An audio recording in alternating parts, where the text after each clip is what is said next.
आज के टॉपिक में हम देखेंगे इंट्रायूटेराइन डिवाइसेस। तो इंट्रायूटेराइन डिवाइसेस कॉन्ट्रासेप्टिव मेथड के टेम्पररी मेथड में आते हैं। अ कॉपर और a polypropylene artifact that is inserted into the uterine cavity to interfere with conception और इम्प्लांटेशन।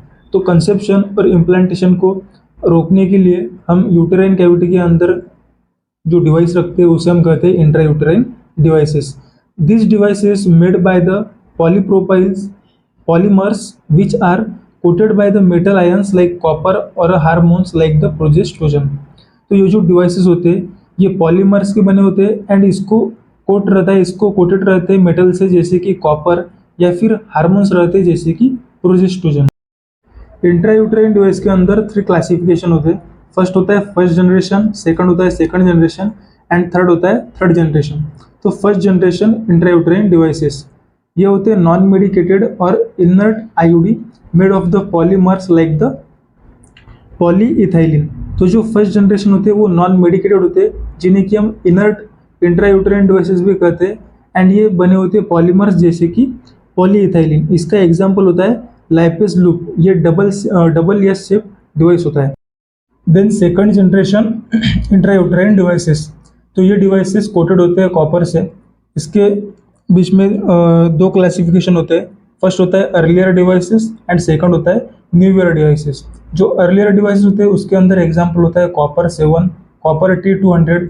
कॉपर T200 में 200 स्क्वायर मीटर सरफेस एरिया होता है, उसके अंदर 120 mg कॉपर होता है एंड इसकी जो लाइफ होती है वो होती है 4 ईयर्स तक। देन सेकंड होते हैं न्यू ईयर डिवाइसेस जो कि मोर इफेक्टिव होते हैं अर्लियर डिवाइसेस से। इसके एग्जाम्पल होता है copper 220C। Then second is copper T380A और AG। Third is nova T, इसकी लाइफ होती है 5 year. And multiload devices में होता है ML copper 250 and ML copper 375। जो कॉपर T380A होता है उसका जो सरफेस एरिया होता है वो होता है 380 स्क्वायर mm एंड इसकी जो लाइफ होती है वो 10 year and most commonly use device होता है। थर्ड जनरेशन इंट्रायूटेराइन डिवाइसेस, जो थर्ड जनरेशन इंट्रायूटेराइन डिवाइस होते हैं उसके अंदर हार्मोन प्रेजेंट होता है। इसके 2 एग्जाम्पल है। फर्स्ट होता है प्रोजेस्टेसरेट एंड सेकंड होता है LNG20 जिससे हम मिरेना कहते हैं। जो प्रोजेस्टेसरेट होता है वो टी शेप डिवाइस होता है, उसके अंदर 38 mg प्रोजेस्टेरॉन होता है एंड इसके अंदर से जो हार्मोन होता है तो उसका रिलीजिंग रेट होता है 65 microgram per day. And second example होता है LNG20 जिसे हम मिरेना कहते हैं। ये भी टी शेप डिवाइस होता है, इसके अंदर 58 mg ल्यूनोर्जिस्ट्रेल होता है एंड इसका जो हार्मोन रिलीजिंग रेट होता है वो होता है 20 माइक्रोग्राम पर डे एंड इसकी जो लाइफ होती है वो होती है 10 ईयर्स तक। Then mechanism of action of intrauterine devices, तो इंट्रायूटेराइन डिवाइसेस किस तरह से फंक्शन करते हैं। तो सबसे पहले नॉन मेडिकेटेड और जिसे हम कहते हैं इनर्ट इंट्रायूटेराइन डिवाइसेस। तो it causes foreign body reaction in uterus causing the cellular and biochemical changes in endometrium. These changes impair the viability of gametes, so reduce the chance of fertilization.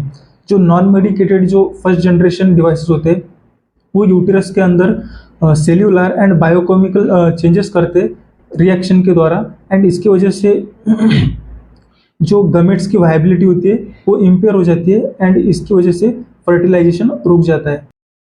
Than copper intrauterine devices मतलब second generation devices enhance the cellular response and affect the sperm motility, capacitation and survival. तो ये क्या करते हैं कि जो हमारे sperm होते हैं उसकी मोटिलिटी को अफेक्ट करते हैं, कैपेसिटेशन को अफेक्ट करते हैं एंड उसके सर्वाइवल को कम करते हैं। देन हार्मोन इंट्रायूटेराइन डिवाइसेस मतलब कि थर्ड जनरेशन ये क्या करते हैं तो सर्वाइकल म्यूकस को विस्कोसिटी इंक्रीज करते हैं एंड जो प्रोजेस्टेरॉन लेवल होती है वो हाई रखते हैं।